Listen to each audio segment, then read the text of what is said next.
He walked onto the first tee at the US Open with a 6-shot lead.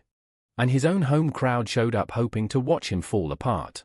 Let's start where the entire internet started on Sunday, not with a golf shot, but with a crowd. Final round at Shinnecock Hills, the leader in the last group. And from the very first tee, the gallery wasn't cheering him, they were chanting against him. Reporters had a name for it before the round was even halfway done. Wyndham versus the world. After almost every swing came shouts of, "Get in the bunker."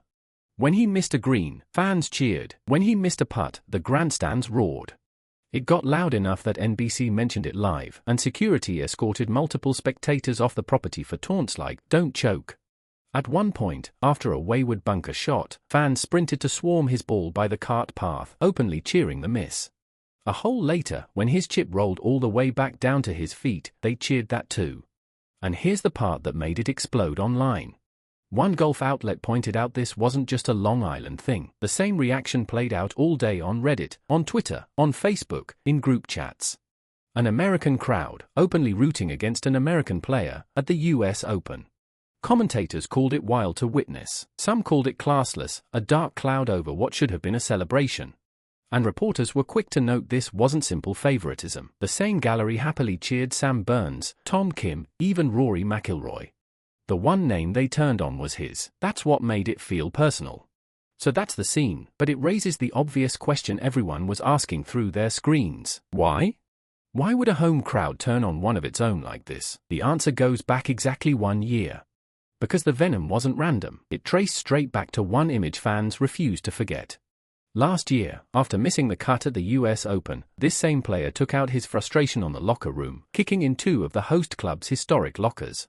He was banned until he paid for the repairs, made a charity donation, and went through anger management. Add in a club throw at the 2025 PGA Championship that nearly hit a volunteer, and the picture was set. On Sunday, the crowd dragged all of it back out.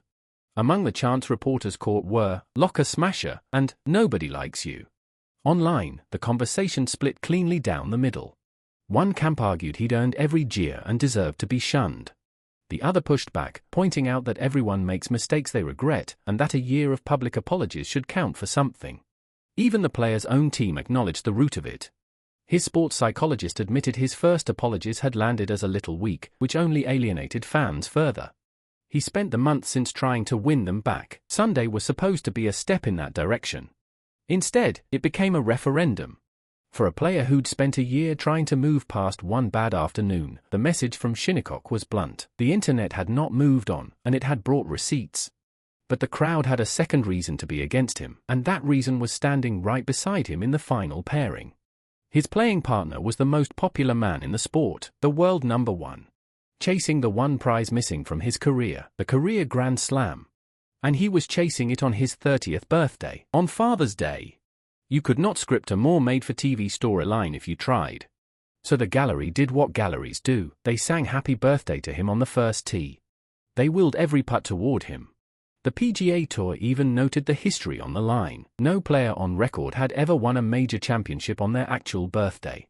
And 2 men in the final groups had birthdays that very day. The whole property, and most of the internet, wanted that fairy tale. But golf doesn't read scripts. The world number 1 never got his putter going, signing for a 1-over round and finishing in a tie for 4th at even par. He'd started the day 6 shots back and never found the run he needed. The birthday magic the whole gallery was waiting for simply never arrived. The Grand Slam dream quietly died on the back 9, even as the crowd kept roaring for him. And as their favorite faded, all that energy turned back toward the leader, right as his 6-shot cushion started doing something terrifying. Because the lead was melting, on the front 9, 3 bogeys, a 3 over 38. And just like that, a 6-shot advantage had shrunk to a single stroke. The "don't choke" taunts that got fans ejected suddenly looked less like cruelty and more like prophecy.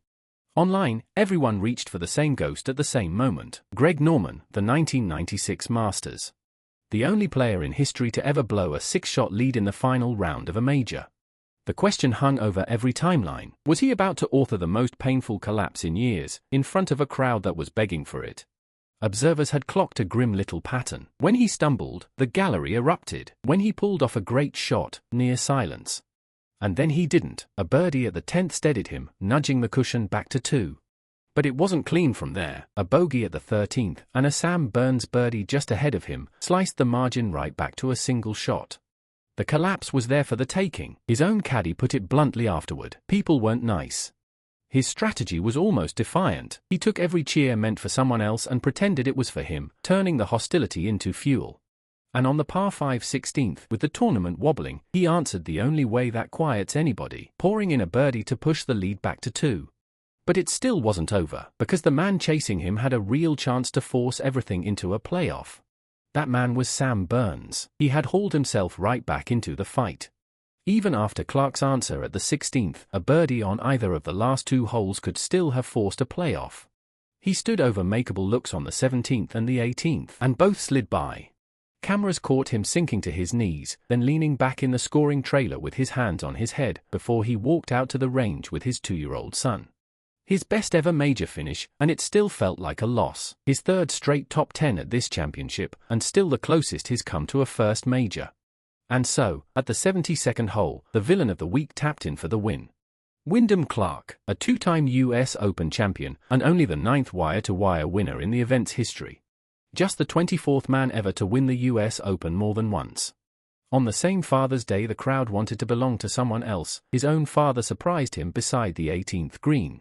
Then came the line that flipped the whole story. "Today is my day," he said, trophy beside him. He didn't fight the crowd afterward. He owned it, admitting New York didn't really like him, that some of it was self-deserved, and that he hoped to win them back. Even the world #1, the man the gallery had adored all day, called him a well-deserving champion for how he handled both the course and the crowd. Online, even the skeptics conceded the resilience. So here's the question we'll leave you with. Was this the most hostile crowd a US Open champion has ever had to beat? Or did Wyndham Clark earn every single jeer that came his way? Drop your verdict below. We're reading them all.